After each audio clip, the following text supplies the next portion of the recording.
Moi, j'ai toujours été très attiré par les étoiles. Ouais, c'est un truc qui me fascine. Je trouve que les étoiles, il y a un côté rassurant. Et si on prenait le temps de lever la tête 3 secondes, peut-être qu'on saurait où on se trouve. Ça replace l'humain là où il se trouve, en fait.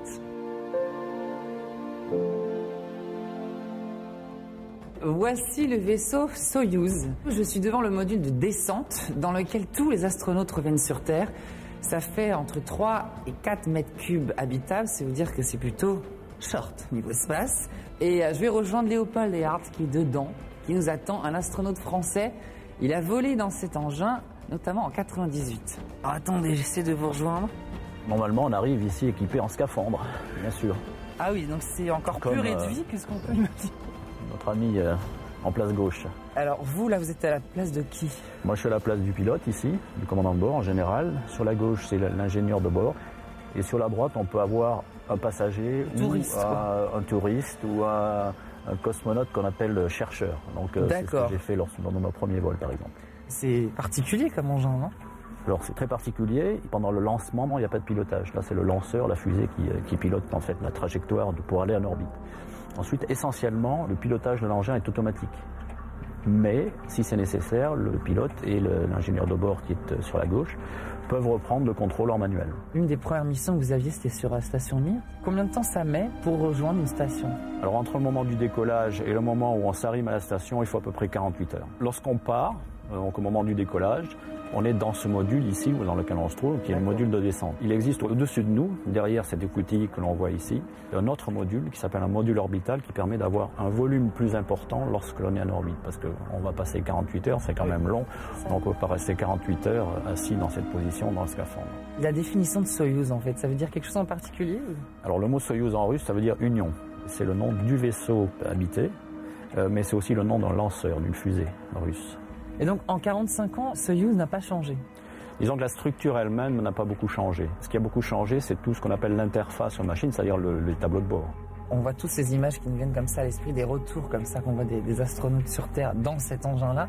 Et on voit toujours des flammes, ça paraît complètement apocalyptique le retour là-dedans. Alors il faut savoir que lorsqu'un vaisseau rentre dans l'atmosphère, il arrive à peu près à une vitesse de 7 km par seconde. Donc au moment de la rentrée, il y a un très fort échauffement. Et on voit effectivement des petites lueurs orange ou rougeâtres sur les hublots qui se trouvent sur les côtés.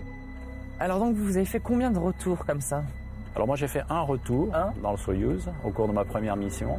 Quand vous étiez quand j'ai volé sur la station Mir. D'accord. À Toulouse, on a la chance d'en avoir une. Moi, ça me dirait bien d'aller la visiter. Est-ce que vous êtes prêt? Avec plaisir.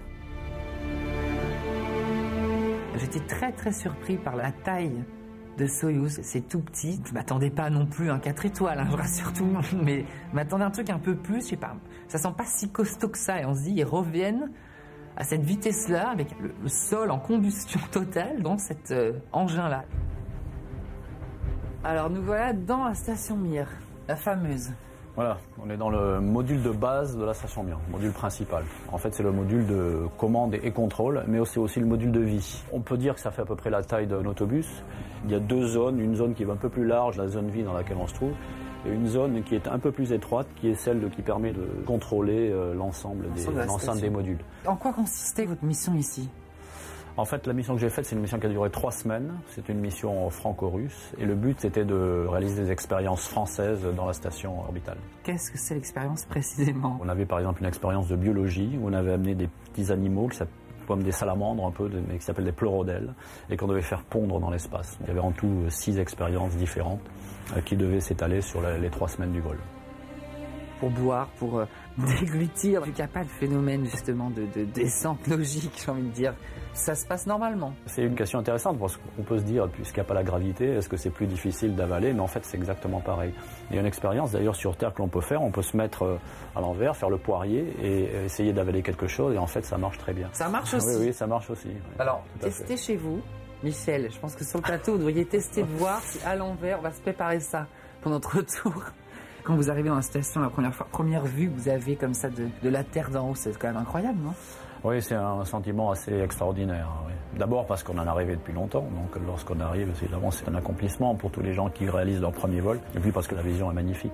Est-ce qu'il y a un avant et après une expérience comme celle que vous avez vécue sur la station Mir? Alors peut-être qu'il faudrait demander ça à ma famille ou à votre entourage. Personnellement, j'ai pas senti vraiment de changement. Donc évidemment, un rêve s'est réalisé. Alors après, le problème, c'est de savoir qu'est-ce qui se passe après, parce qu'on a envie peut-être de revoler, de repartir. Et ça, bon, après évidemment, la question c'est plus sur l'avenir, qu'est-ce qui va se produire après.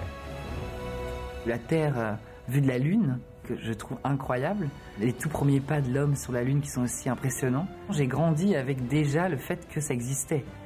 Ce que je trouve dommage des fois, c'est qu'on est dans une banalisation de tout ça, alors que ça reste quand même quelque chose d'extraordinaire dans le sens le plus strict du terme en fait. Donc je trouve que c'est irréel.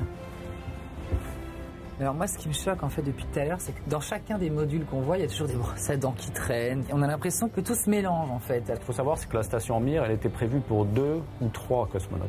Donc on avait que 2 cabines et ensuite le 3e pouvait s'installer là où il le voulait et pouvait installer ses propres affaires. Pendant ma mission, on était 5 à bord, donc il fallait un peu trouver l'endroit où vivre.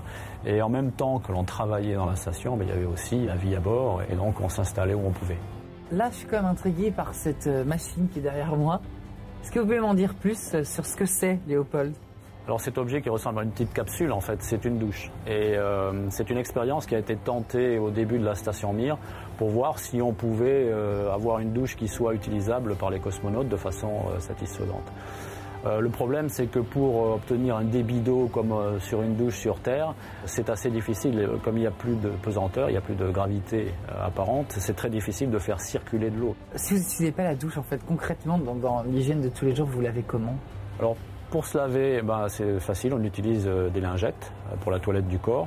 Et ensuite, on prend un shampoing de temps en temps. Donc on met un petit peu d'eau sur la tête, on met une petite noix de shampoing et on fait ça à l'extérieur en essayant d'éviter les projections d'eau. Mais c'est une technique qui marche bien. Alors Léopold, merci beaucoup de nous avoir fait visiter tout ça et partager votre expérience. Alors justement, quand on a vécu des moments aussi extraordinaires dans le sens premier du terme, est-ce qu'il vous arrive encore d'être émerveillé par des choses beaucoup plus classiques de la vie quotidienne? Pour un astronaute, bien sûr, c'est très important de voler dans l'espace parce que c'est un sommet dans la carrière. Mais lorsqu'on revient sur Terre, on peut utiliser l'expérience que l'on a vécue pour aider à préparer le futur. Mais on peut aussi avoir des moments de grande joie et de grand bonheur dans la vie quotidienne, bien entendu. Les astronautes, je trouve que c'est le plus beau métier du monde. On a envie de vivre à travers eux l'expérience qu'ils ont vécue. Et je pense que de toute façon, même lui, avec le vocabulaire le plus riche possible, ne pourra jamais exprimer ce qu'il a vécu réellement. Je pense que c'est un truc qui se vit, c'est de l'ordre du ressenti. De parler avec quelqu'un qui a vécu cette expérience-là, je me dis que lui, il l'a fait en réalité, moi j'ai fait par la pensée en fait. Et je suis vraiment parti très très loin avec lui dans cette aventure-là. Et ça fait vraiment du bien, en fait, ça fait du bien.